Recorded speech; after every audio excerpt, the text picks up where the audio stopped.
कैसे हैं सारे बच्चे। देखो बेटा, ये कल मैं आप लोगों को हे जग के स्वामी पाठ का अर्थ बता रही थी। मैंने आपको कविता बताई थी, उसके बाद मैंने आपको उसका भावार्थ बताया था। अब हे जग के स्वामी जो पाठ है, इसका मैं अभ्यास कार्य लेकर के आई हूँ। तो ये जो अभ्यास कार्य है, अभ्यास कार्य का मतलब होता है प्रश्न उत्तर, एक्सरसाइज वर्क, जैसे इंग्लिश में आप करते हो। तो पाठ एक का अभ्यास कार्य हे जग के स्वामी, बोध प्रश्न में प्रश्न नंबर 1 उत्तर लिखिए। तो का जो भाग है, इसमें है कविता में प्रकाश के स्वामी से क्या प्रार्थना की गई है। कविता में प्रकाश के स्वामी से क्या प्रार्थना की गई है, तो इसका उत्तर आप लिखेंगे। कविता में प्रकाश के स्वामी से प्रार्थना की गई है कि आप इतना प्रकाश फैलाओ कि कहीं अंधकार न रह जाए, यानी कि कहीं भी अज्ञानता न रहे। यहाँ पर अंधकार का मतलब क्या है? यहाँ पर अंधकार का मतलब है अज्ञानता, यानी चारों तरफ ज्ञान ही ज्ञान फैला दो।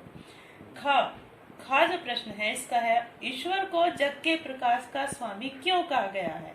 तो इसका उत्तर हम लिखेंगे क्योंकि, यानी ईश्वर को जग के प्रकाश का स्वामी इसलिए कहा गया है क्योंकि ईश्वर ने जीवन जीने के लिए आवश्यक सभी चीजें बनाई हैं।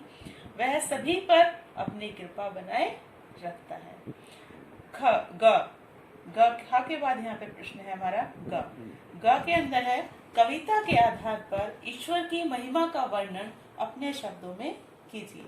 इसका उत्तर हम लिखेंगे कविता में, यानी कि इस कविता के अंदर कवि ने बताया है कि ईश्वर द्वारा रचित सूरज और तारे किस प्रकार अपने प्रकाश से पूरे संसार को रोशन कर रहे हैं, और कवि ने अपने जीवन में भी ज्ञान का प्रकाश फैलाने की कामना की है।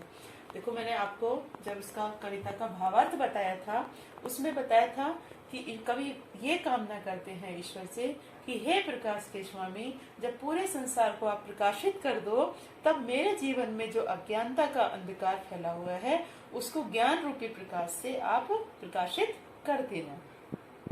अब आगे जो हमारे जो प्रश्न है, सोच विचार कर उत्तर दो, उसके अंदर जो एक कॉलम बना हुआ है, सोच विचार कर उत्तर दीजिए। उसमें प्रश्न नंबर 4, उसमें है का जो प्रश्न है हमारा, हमें प्रकाश किन किन चीजों से मिलता है। हमें प्रकाश तारों और सूर्य से मिलता है। तो इसका उत्तर आप यहाँ लिखेंगे, हमें प्रकाश तारों और सूर्य से मिलता है। खा जो प्रश्न है, इसके अंदर आएगा प्रकृति के किन किन रूपों को देखकर ईश्वर की याद आती है।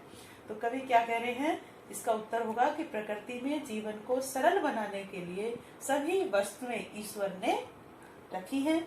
ये सभी कार्य ईश्वर के अलावा कोई नहीं कर सकता है, और वह सूरज के रूप में, जल देवता के रूप में, अग्नि देवता के रूप में, कण कण में फैला हुआ है। यहाँ पर है प्रश्न नंबर 5। प्रश्न 5 में भाषा के रंग, यहाँ पर व्याकरण का भी कुछ पाठ दिया हुआ है।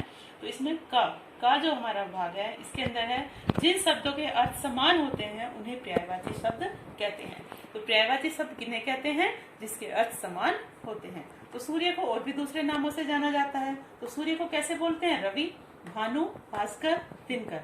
तो रवि को हम क्या क्या कह सकते हैं, सूर्य को क्या कह सकते हैं, रवि, भानु, भास्कर और दिनकर। दूसरा शब्द है हमारा जल। तो जल को दूसरे शब्दों से भी पुकारा जाता है, जैसे नीर, वारी, अम्बु और पानी। तो जल के दूसरे शब्द कौन से हुए अन्य, नीर, वारी, अम्बु और पानी। इतना समझ आ गया आपको। अब आगे है खा। प्रश्न नंबर 5 में खा भाग है, नीचे लिखे शब्दों के तुकांत शब्द लिखिए।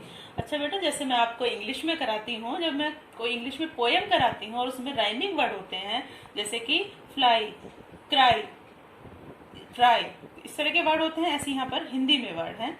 तो इसमें लाल का जो तुकांत शब्द हो गया माल, गाल, शाल।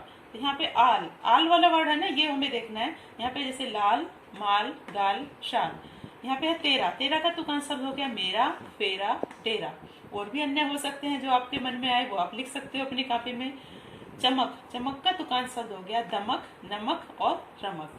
अच्छा बेटा, आपको ये सारे काम अब अपनी अभ्यास पुस्तिका यानी कि नोटबुक में इसमें काम करना है, और साफ साफ सुंदर सुंदर राइटिंग में आपको काम करना है। और सब बच्चे अपने घर पे ही अपनी पढ़ाई करें, अपना ध्यान रखें और सुरक्षित रहें।